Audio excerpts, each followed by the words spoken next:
Hello, Heathens! I'm Megan Angus, and this is Spinning the Wheel podcast. In this weekly audio ritual, we explore the 8 seasons of the Witch's Wheel of the year, and we discover how it is so much more than 8 Sabbats. We weirding witches time travel through holy days, festivals, and celestial events connecting our celebrations and magic to the past, present, and future. Our cackling fills the night as we take our turn gathering the wool, wielding the distaff, and spinning the wheel.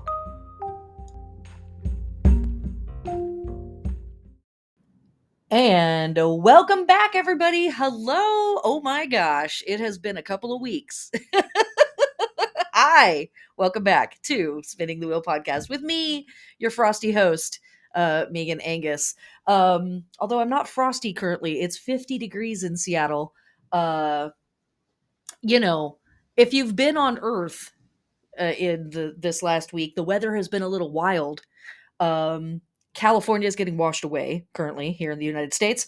Europe just had a heat dome hanging out over it for New Year's. I'd like to think that it was just like Berchta and Frau Hole zooming around on their brooms, but it's not. It's climate change. It's climate change. This might be the year where the weather is finally like, you know what?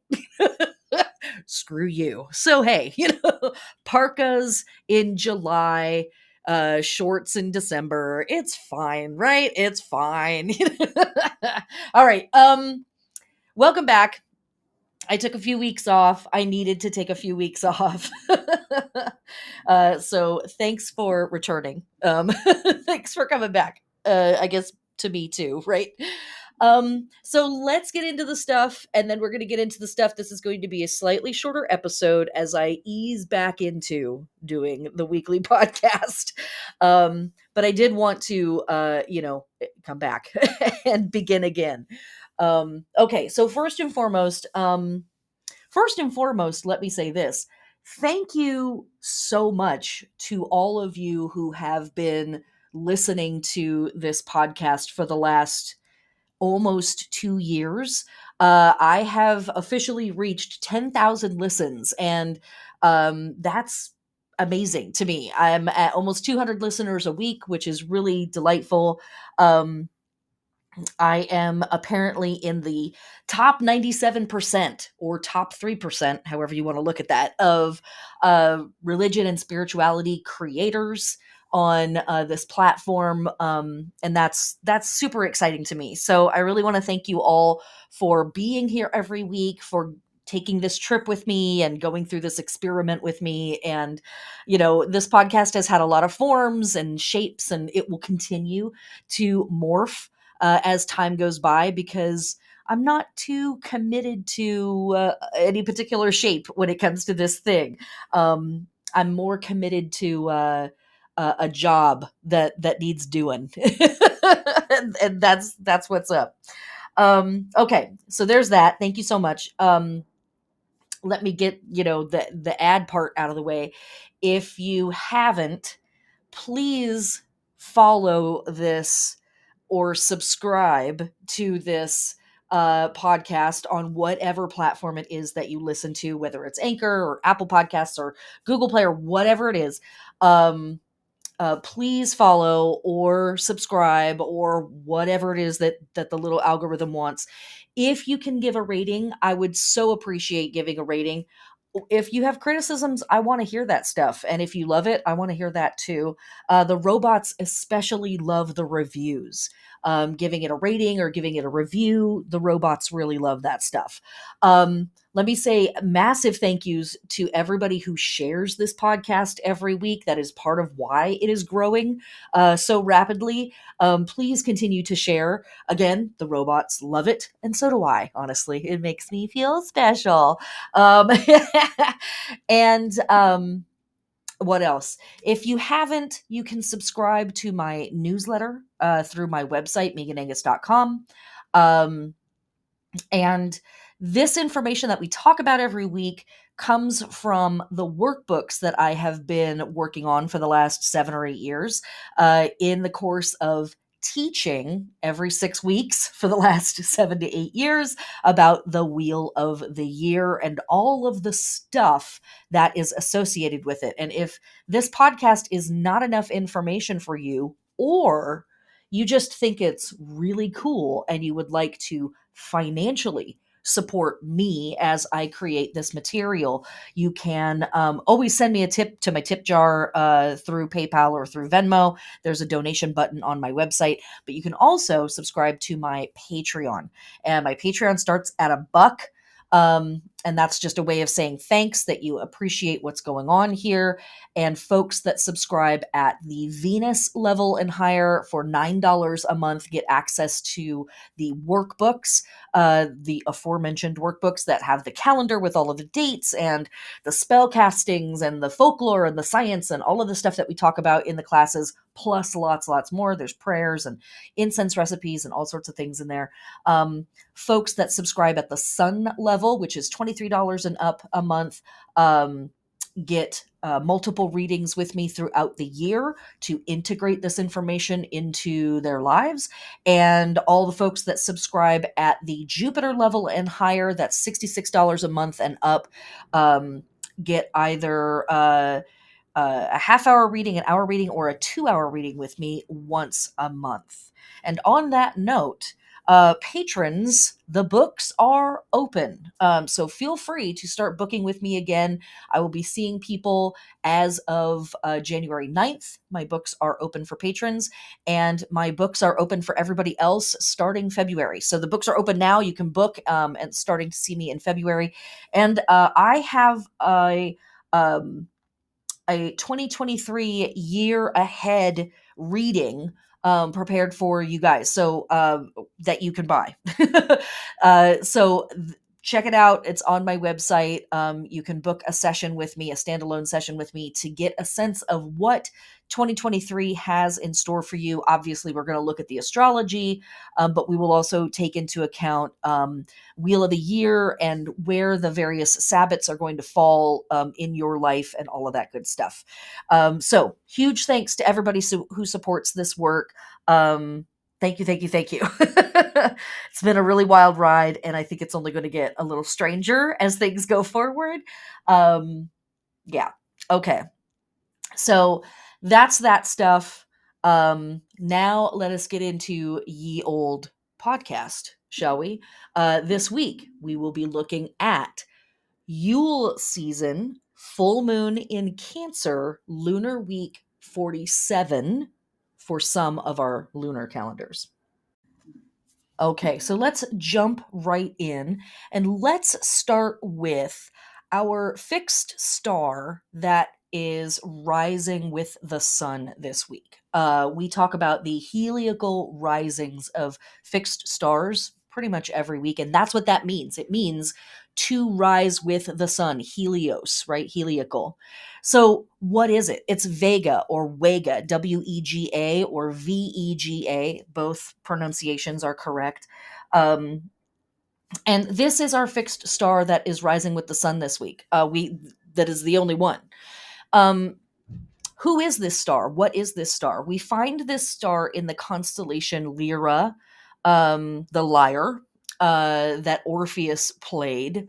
And Orpheus is one of many deities that is going on their yearly underworld journey, journey to the lands of the dead stuff that happens for lots of deities at this time of year. So Orpheus is in the midst of that underworld journey, and we are looking at a fixed star connected to the constellation of the musical instrument most associated with this deity Orpheus, or this archetype Orpheus. Vega is a special star because it is one of the 5 pole stars. So what do we mean by that? Well, in the sky, there are 5 different stars very close to the center of the sky that the North Pole will point at, as it were. And that is how we mark, quote unquote, true north. with compasses, and for those who are sailing across the ocean and using the stars to navigate and all of that good stuff. Um, I guess people who are traveling across land as well would be using that. Currently, our North Star is Polaris, but at one time it was Vega. And in fact, there are 5 different stars that humans have used over time to indicate the very top of the sky.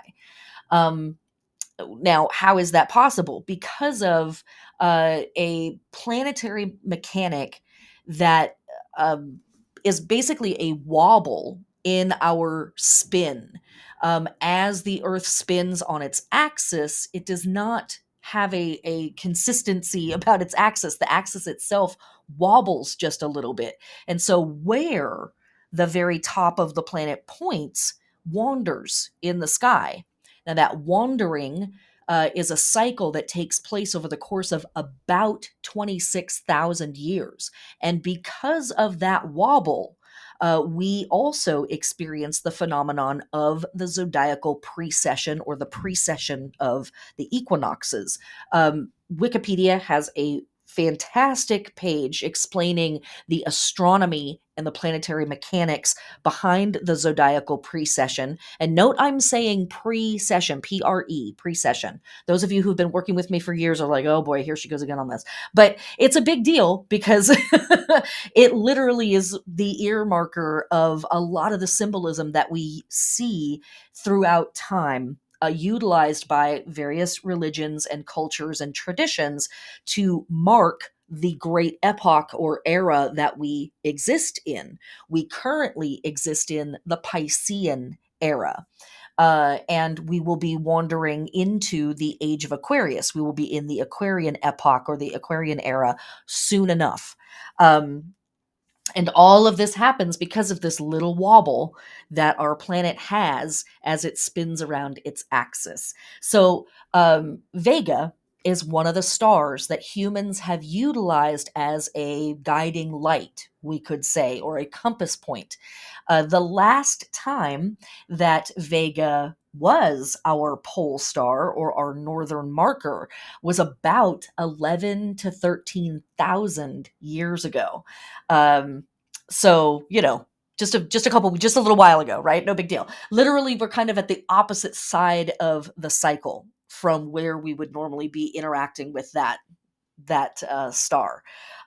So the Babylonians referred to this star as the messenger of light. The Akkadians called it Tir Anah, or the life of heaven. Um, it was also referred to as the judge of heaven by the Assyrians. And so, right, there's this loftiness about it. There's this sense of, it being at the very top of the dome of the sky. And I really like that idea of it being connected to the judge of heaven, and that sense of like judgment in the truest form, not judgment as in like, not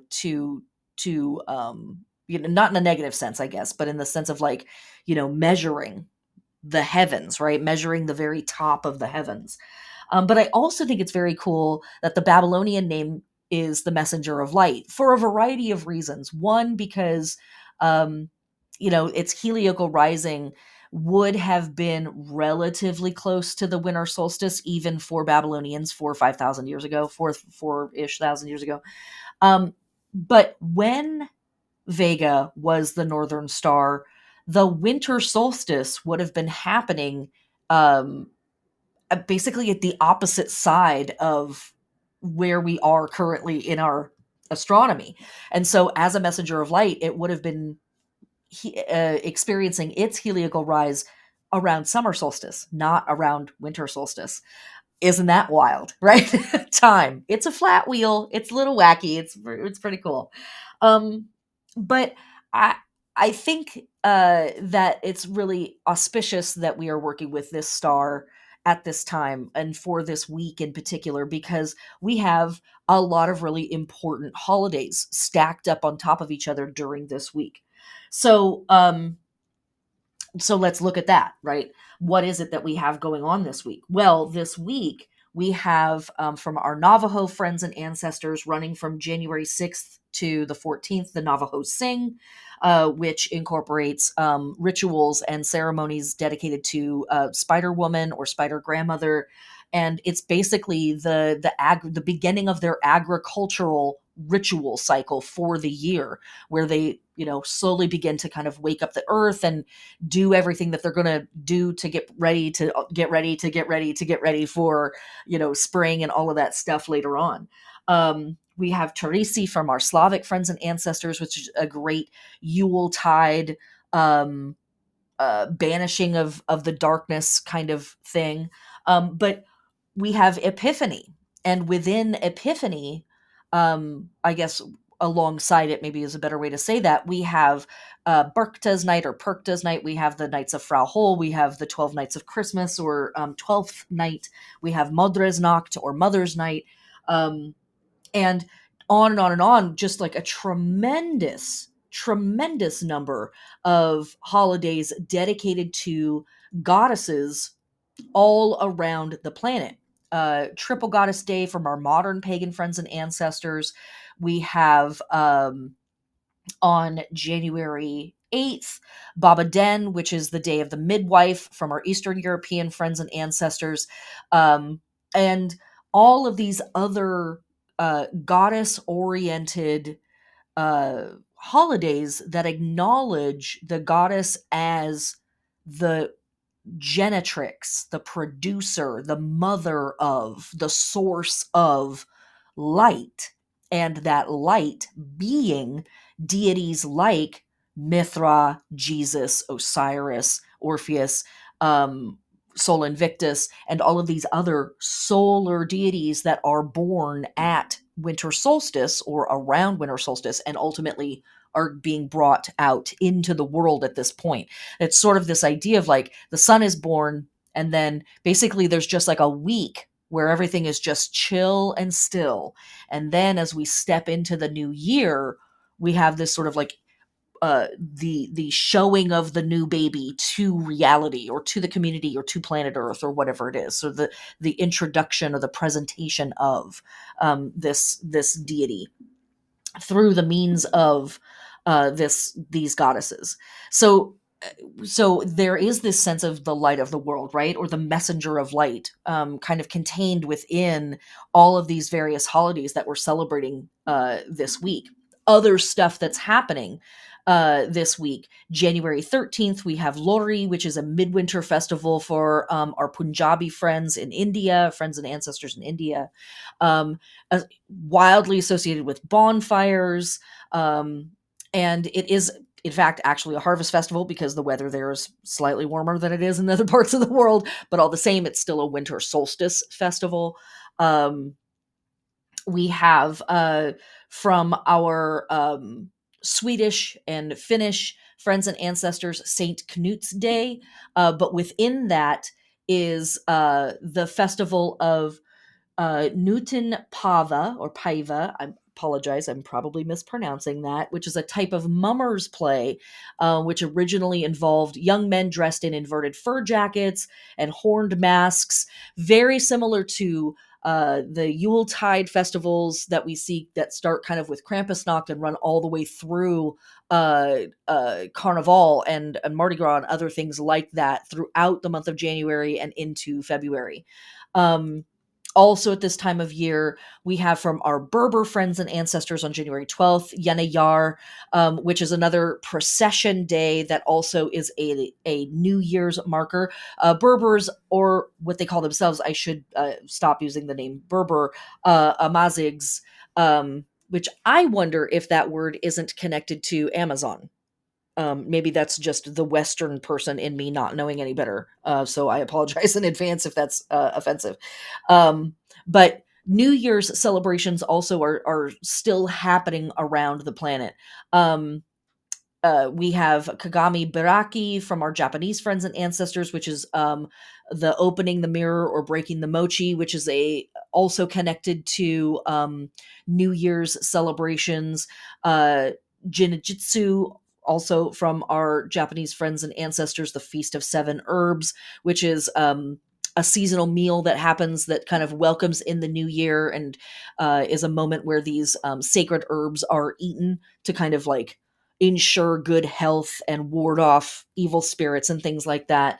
Um, and then, coming back around to our goddess stuff from our Greece or Greek friends and ancestors, we have Yinekokratia, which is a feast of all women. And it ultimately stems from uh, a time period in Greece where the matrilineal cultures sort of dictated what was going on rather than the patrilineal. Um, so this whole week has this collection of these festivals and holidays that are dedicated to goddesses and dedicated to the birthing or the rebirthing of light, the renewing of the year, the renewing of the light source, the reorienting ourselves to the light source, and all of that kind of good stuff. The I love it. Clearly, right? I do this for a living. But I think it's super potent because um, the capitalist version of the winter solstice festivals or the winter time festivals are so focused on consumerism, and they're so focused on buying stuff and saving money and giving things to people, that who may want that stuff or may not want it, right? There's just sort of this obligation to consume. And for me, that's really just capitalism taking advantage of the biorhythms that we're experiencing at this time of year, where we're harvesting things and we're like gathering in all the resources that we're going to need to make it through the winter and make it through the dark. But the real spirit behind the majority of these Yule festivals, when it comes to just the observance of nature, is to recognize the death and the rebirth of these natural systems around us, whether it's life on Earth in the form of vegetation or animals, or it's witnessing our sun die and then be reborn and slowly climb back up into the sky again. And it's an opportunity for us, again, as I was saying, to kind of recalibrate and reset and reorient ourselves to stop and take a breath and then start again. And when it comes to the meaning behind all of that kind of stuff, in terms of what that means for us as a member of a community, whether that's a little community or the earth at large, I think that it's an opportunity for us to reorient and recalibrate and recommit ourselves to, the fraternity, or the eternity really of humanity, of humans, of reconnecting ourselves to the people who are around us, whether we're genetically connected to them or not really doesn't make any difference, and recommitting ourselves to the collective and saying, like, we need each other to get through this. None of us are going to get through this by ourselves. No human ever has gotten through their entire life alone. We all have to help ourselves, or excuse me, we all have to help each other get through this. Um, and for me, Yule season is sort of like a reweaving of that, and a re-strengthening and a recommitting to the people that are in my life and the people that are around me, to say, I need you, you need me, we need each other. And let's do this, right? Winter is scary, it's dark, it kicks in biorhythmic systems that our species has been paying attention to for millennia. um, and um, and even if we have electric light, even if we have a button that we can push and instantly our house is exactly the temperature that we want it to be, even if, right? um, that's a tenuous circumstance, right? It's a tenuous situation, and it can be taken from us at any time. Um, we saw dozens of people die just in the last couple of weeks, um, from this incredible snowstorm that blew across America. But we're just one of 7 continents experiencing incredibly wild, incredibly unpredictable weather. Um, and unfortunately, the reality is things are probably going to get worse before they ever have a chance to get better. Um, and the people who have a lot of influence over those systems do not have your best interest in mind, in my personal opinion. Leftist rant incoming, right? You knew it was coming.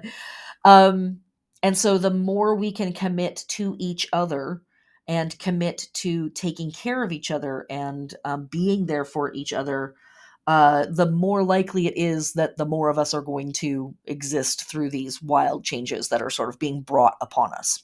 And for me, as we work the wheel, no matter what Sabbath it is, it will bring this conversation back up in some iteration, in some form.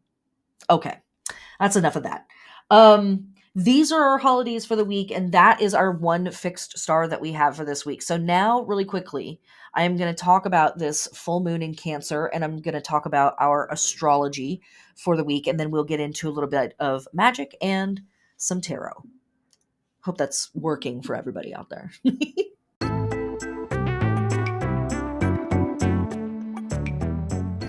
But before that, how about an ad? Okay. If you love this podcast, you can support this work through Patreon. Thank you a bajillion billion times. See, the sirens are going off even as I say it. Thank you so much to my patrons. You guys don't even know. You don't even know. Thank you so much. You can sub for as little as $1 if you just think this podcast is dope and you want to support it.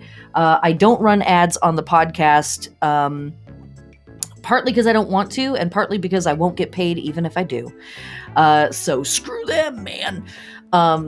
You can sub, as I said, for as little as $1 or $5, even if you want to just support the podcast. And this is plenty of information. But if you want even more information, extra podcasts, extra videos, extra information about the Wheel of the Year, magical practices, tarot, etc., etc.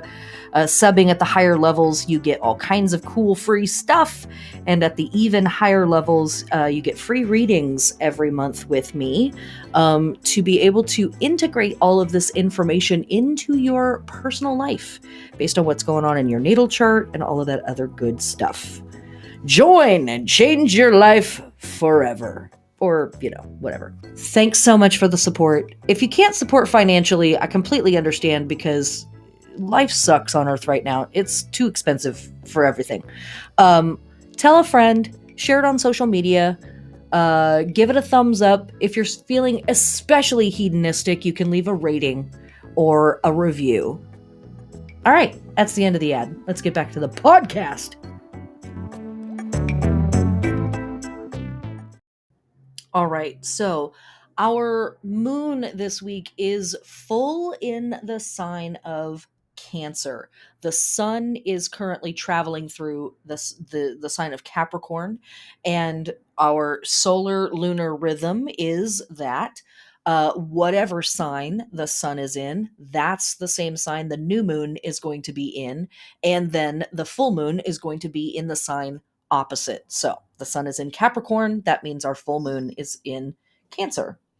And what are we doing with the Cancer full moon in Yule season? Well, we are taking a moment to really consider creative power and what it is to be a creator and what that word can mean for us.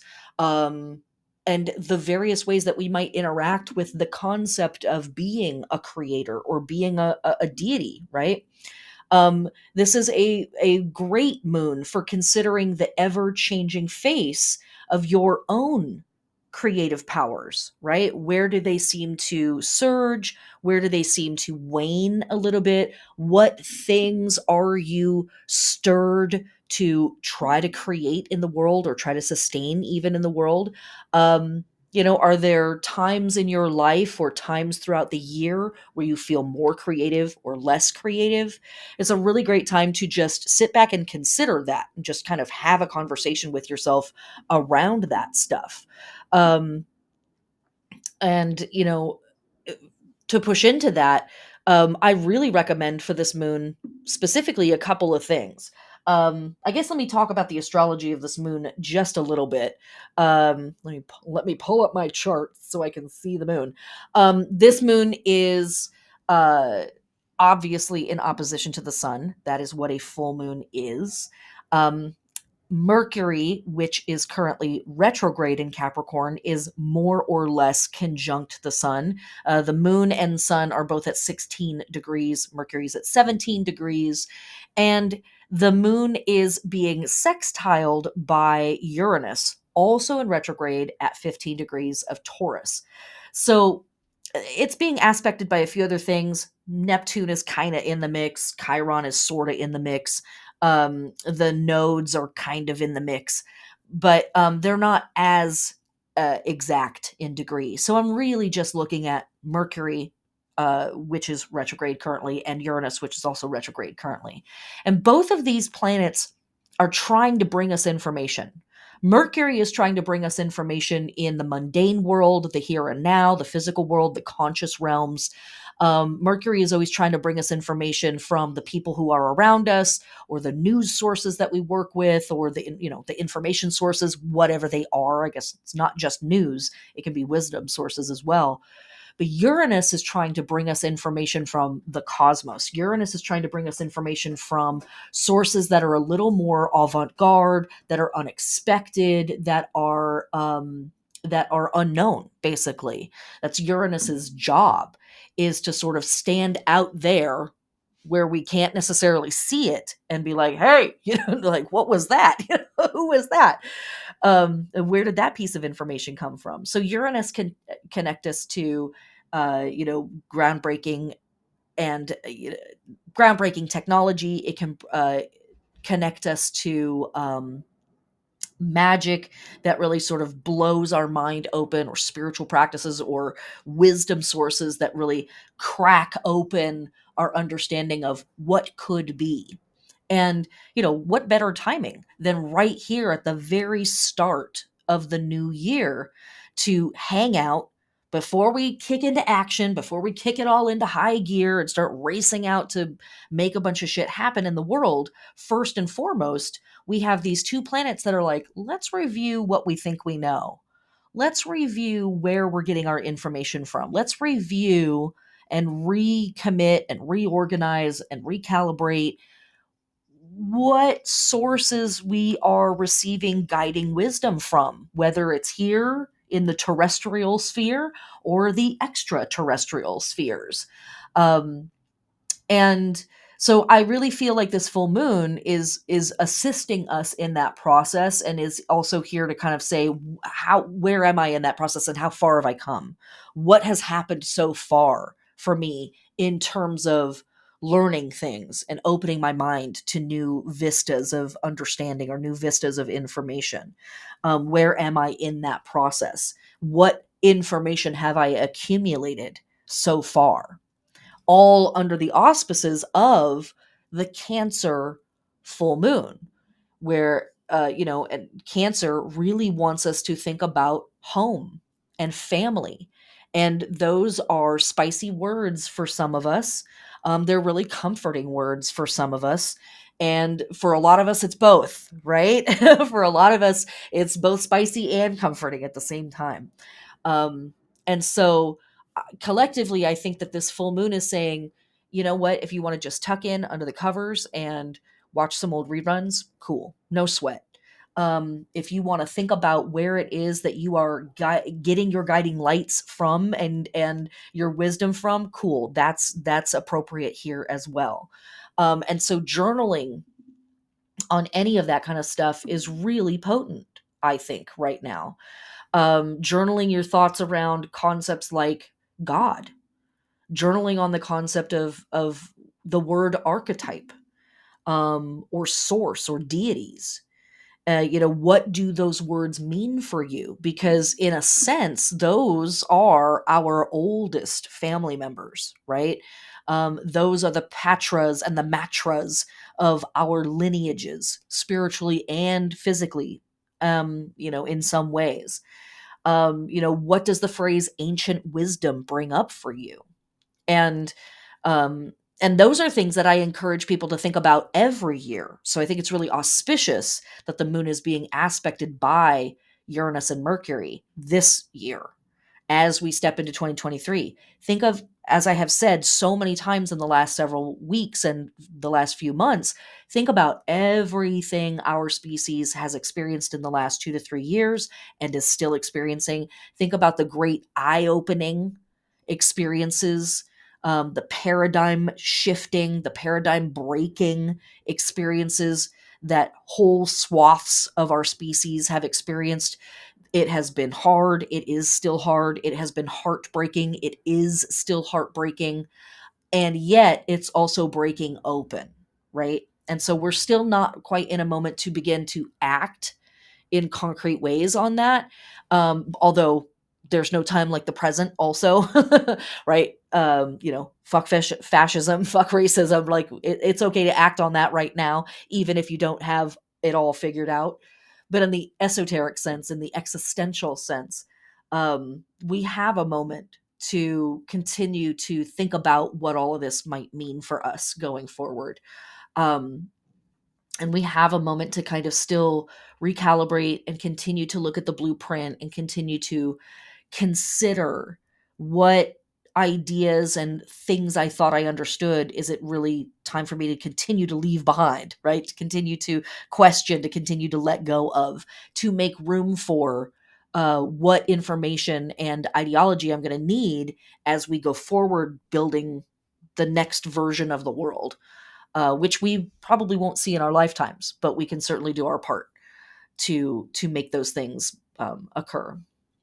So again, doing journaling, I think, around the ideas of, again, deity, archetype, God, ancient wisdom, source, um, and in what ways do you exhibit qualities of those things?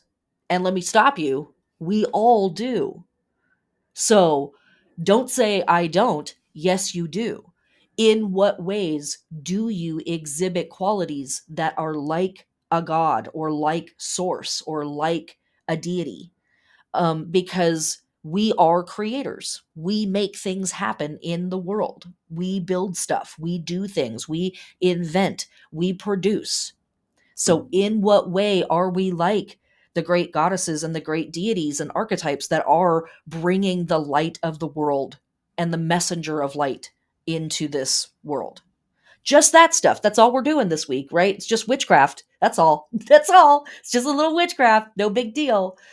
Um, but you know, seeing ourselves in the shoes or in the seats of these great embodiments of power, I think, is really, really important. One, because it can be really uplifting, and two, because it sort of underscores the responsibility that we have to be active participants in building reality, sustaining reality, and destroying reality when it's no longer serving the highest good. So that's the stuff that I am encouraging you to do with this full moon. The other stuff that I am encouraging you to do with this full moon is go out and look at it. Go out and stare at the full moon. This anytime the moon is in Cancer, it is a wildly potent time to do witchcraft. It is a wildly potent time to do spell crafting if you participate in that kind of magic. Everything has a swift kick in the butt. Everything is like super power boosted. And so it is just a fantastic time to do any kind of lunar magic, any kind of magic that incorporates the moon in any way, shape, or form. And this is our full moon in Cancer. So it's really, really, really spicy in the very best of ways. But also, just going out near a body of water and gazing at the moon is a holy act. We don't have to do anything more than just be with ourself and be with the night and be with the stars and with the moon and with the cosmos. That too is really an act of creation, to just simply exist with yourself and exist with space-time. Who knows, right? What could come of it? Um, for our lunar body work, when the moon is in Cancer, because it is a full moon, we can either be awakening and activating, adorning, or we can be resting and relaxing and nourishing, whichever makes sense for you. Our breasts, our chest, our belly, and our lungs. Um, and again, as I say, pretty much every podcast, I'm just some lady yelling on the internet. I am not a doctor. I am not a health advisor of any kind. So get with your trusted health advisor if you're wanting to incorporate the lunar body information on a physical level, but you can always work with the metaphor as well. So is there something you need to get off your chest? Is there something that you have been breathing in? Or is there something that you are expelling out?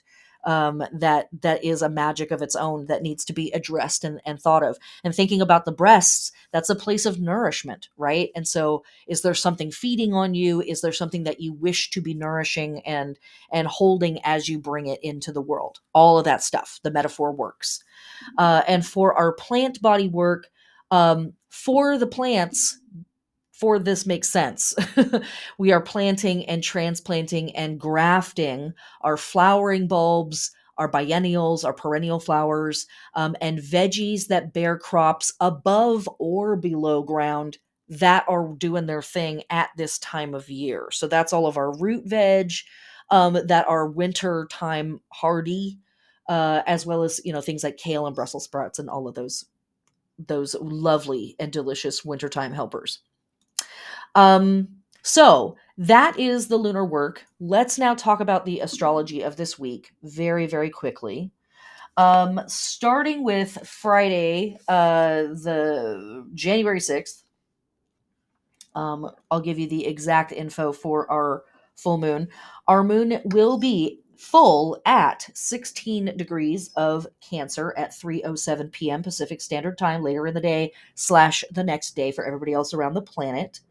And that's really the only fancy astrology that we have going on that day. There's nothing else really to talk about. So then, Saturday the 7th, we have Mercury in retrograde in Capricorn conjunct the sun at 16 degrees. This is Mercury at the heart of its underworld journey. And a few days from now, or a few days after this, I should say, Mercury will appear on the other side of the sun as a morning star, I do believe, and carry what Mark Jones describes as a Promethean energy. Another deity connected to light, certainly a messenger of light, that also is a producer, right? Also is a character that brings light to the world and just makes a decision about what reality is going to be and makes moves. So that Promethean energy is there for us, even though Mercury is still in retrograde for a few more days. There is this sense of coming out the other side of the underworld journey with some information. Mercury also, of course, one of the great psychopomps that guards and guides many other deities through their underworld journey or their journeys through the lands of the dead.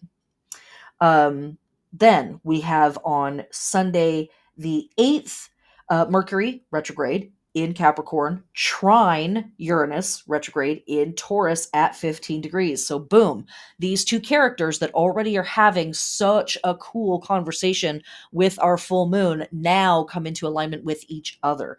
So this could be a day where we have some incredible insights, some new ideas, some new information. But another word that came forward, another phrase that came forward for this was insider information. And so I'm wondering if there isn't something that might pop up on the world stage about some sort of insider trading or something really goofy that's been happening in the cryptocurrency sphere, the Bitcoin sphere. I don't know if you've been paying attention to the news, but the last couple of weeks with Mercury retrograde and Mars retrograde, it's been a real bad time to be a fuckboy. It's been a real bad time to be an asshole. Goddess bless, honestly, right? Like every now and then, can some of these doofuses get some punishment from the universe? It looks like yes, every now and then some of that can happen. So maybe something along those lines. But on a personal level, um, integrating information, integrating tech that's maybe new to you might be a really good day for that. Integrating some new occult technology or occult information that's new to you, something along those lines. Okay. Then we move to Monday the 9th, where we have Venus in Aquarius trine Mars retrograde in Gemini at 8 degrees. This is a relatively playful, fun, flirty transit. Venus trine Mars. They're always having fun. They're always having a good time hanging out with each other. But because of all of that other stuff that's going on with Mercury and Uranus, there's also a sense of like following up the words with some action kind of a vibe there. So it isn't just about flirting in text or saying what you want, but it's about acting on that stuff too. So, if there's something going on, show up for it. Or if you've been interested in somebody, do something about it. Respectfully, right? We don't consensually. But pursue your desires to an extent there, I think is what's going on astrologically for us. Okay. Then on Tuesday the 10th, we have our disseminating moon in Virgo at 5 degrees. And this is a moon that really encourages making things, one, two, supporting makers, and three, um, uh, if you are making stuff, like really getting into perfecting your process. Now, no one's perfect, right? We can't necessarily actually achieve perfection. Um, but but as close as you can get, right? Virgo wants to pay attention to the little details. It wants to get into the nitty gritty of things. It wants to get down to the granular level of stuff. Virgo, also, side note, ruled by the planet Mercury. Mercury, certainly a character of interest this particular week. So when we're hanging out with this disseminating moon, if you just want to support makers and creators, that's great. Make some stuff, awesome. But if you really want to like get into it, slow down and really see if you can do the very best that you can at making a thing. And again, think about on the larger scale all of this meta topic of being a creator, being a producer, being a source, being a deity that brings things into the world. How much can you perfect that process? This Virgo moon is inviting us into that portion of the work. Oh, the timing. The timing is so freaking cool right now. It's just like, I love it. Okay. Also on this day, Venus in Aquarius is square the North Node in Taurus at 10 degrees. And Venus and Mercury both have a conversation with the North Node and Chiron this week, which I'll get to in just a second. But what can this encourage? A little laziness, which maybe is really great. Maybe you're going a little too hard already, and you need to like mellow out. It could also be that some funky stuff comes up in your relationship, and it's like this needs to get addressed, but it's really uncomfortable. Know that this is a good week, generally speaking, for information, right? And information exchange and data moving from one source to another. So some of that data might be a little tough to hear.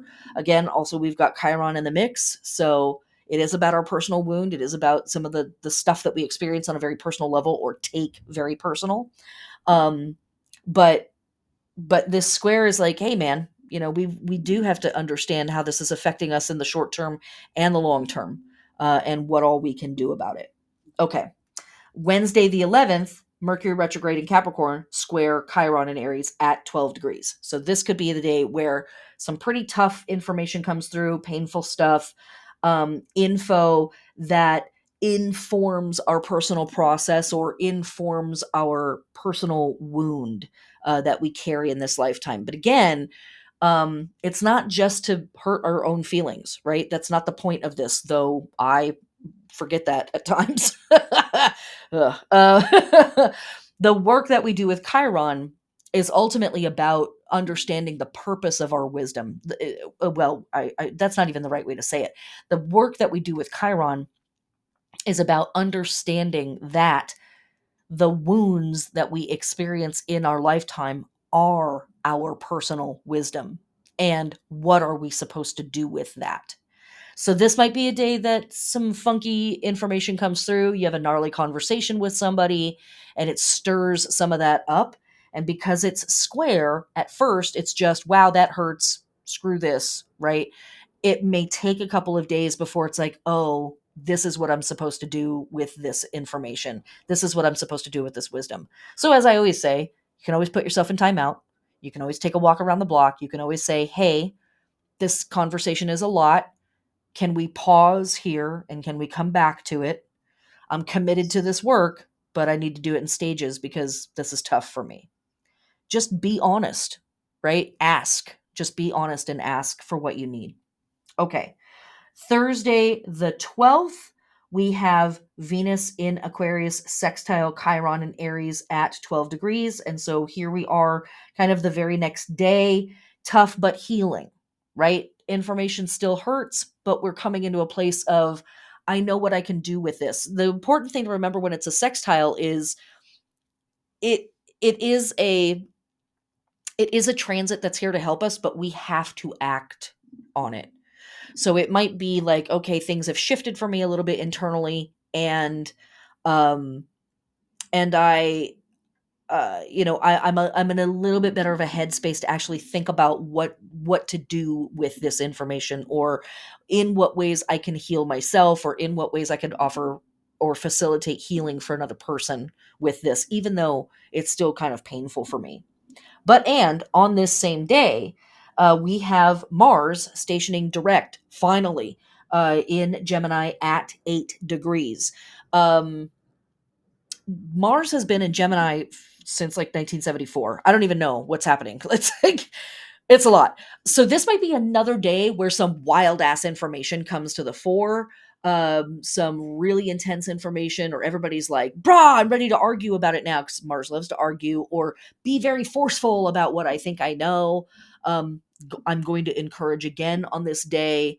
If somebody needs to be told and you feel like you're the one to do it, live your life, like go. But if you don't have the energy, again, take yourself out of the equation, take a walk around the block, put yourself in timeout, wait until you are in a better headspace and maybe more in control of yourself to say that thing that needs to get said, or to act on that piece of information that rolls through. And then finally, we have kicking off the new year, a Friday the 13th. Why not? Let's do it. Hell yes. And our astrology for this day, we have Mercury retrograde in Capricorn, trining the North Node in Taurus at 10 degrees.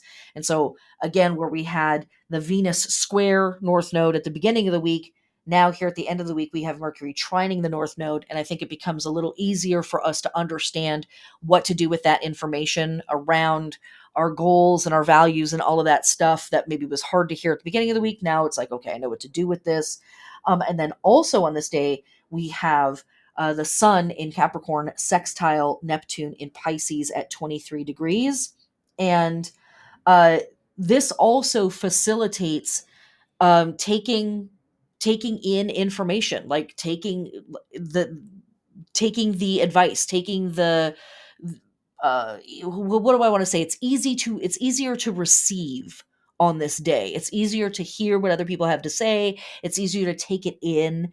And also, all of us may be just a little bit more sensitive on this day, but again, it's a sextile. So we're all kind of on the same page with that of like, oh, you're feeling a little sensitive today too. So am I. Let me brew a pot of tea for the office. That kind of a moment of like, we're all wearing pajamas to work on this day, I think is kind of the vibe. And so we're all a little bit more, maybe a little sensitive to each other being a little more sensitive, and that, we've all heard some tough information this week and we're all figuring out what to do with it. So that is our astrology for the week. And now I am going to get into our tarot and our magic for the week. Okay, so our witchcraft and our magic for this week is pretty straightforward. Continue celebrating winter, continue hanging out, continue making your wassail, continue caroling, continue celebrating the return of the sun, and supporting your friends and family and your community members who maybe are struggling with the darkness, struggling with the cold, and all of that good stuff. Be that person. Extend your witchcraft out into your community. God damn it. Goddess, damn it. Sorry.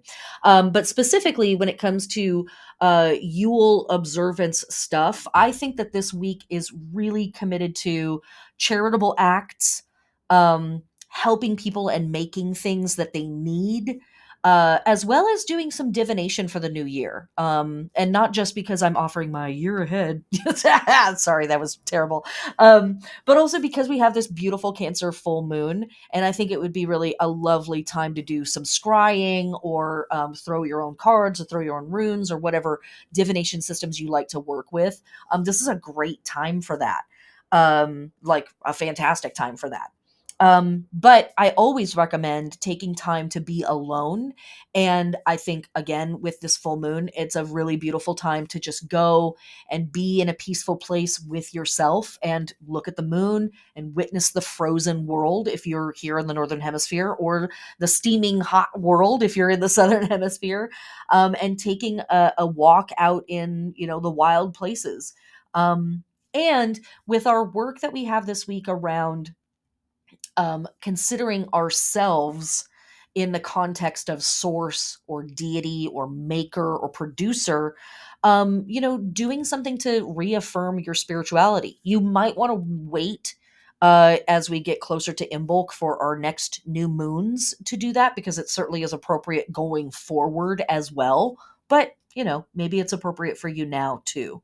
So just throwing that out there.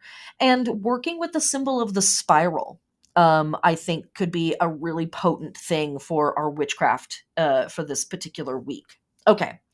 And for our tarot cards, of course, as we talked about in class, when we are in Capricorn season, we're already working with the devil and the world card. The devil is connected to the sign of Capricorn. The world card is connected to the planet Saturn, which is the traditional ruler of Capricorn.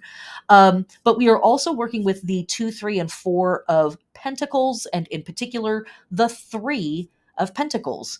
And what are we doing in the 3 of Pentacles? We are reviewing the blueprint. Before we really get into the heart of our project, the heart of whatever it is that we are working on or building, we are reviewing, we're planning, we are processing, what all information we need to have, what equipment do we need, what supplies do we need, what preparations do we need to make, who do we need to talk to, before we really get into the heart of building the thing, building the temple, making the life of 2023. So hanging out with the 3 of Pentacles this week, I think, is super potent. Looking at the Pamela Coleman Smith version of this card, which people are literally looking at a blueprint, and just above their heads is a 5-petaled flower with an equal-armed cross in the center, which is the symbol of manifestation and the earth plane. And then above that, there are 3 pentacles, which also have a circle with an equal-armed cross in the center of them. So this idea of really stamping it into the physical world is certainly at the heart of this card. But first and foremost, checking the blueprint, making sure that we've got our lists of what equipment, what experts do we need to talk to? What advice do we need? And all of that good stuff. So, Three of Pentacles and taking a walk out in the wilderness and gazing at the moon. That's your witchcraft for this week. All right, my friends, that's everything. This is the whole podcast this week. I told you I was going to try to keep it short, and there it is, because I've got stuff to do. I've got to check my own blueprint. You know what I'm saying? I expect that in the next week or two, we will come back to the crazy long podcasts of yore. But we'll see, right? As I often say, this podcast is an experiment. So I really try to let it just be what it needs to be every week. And I hope that you do the same for yourself. Blessed be.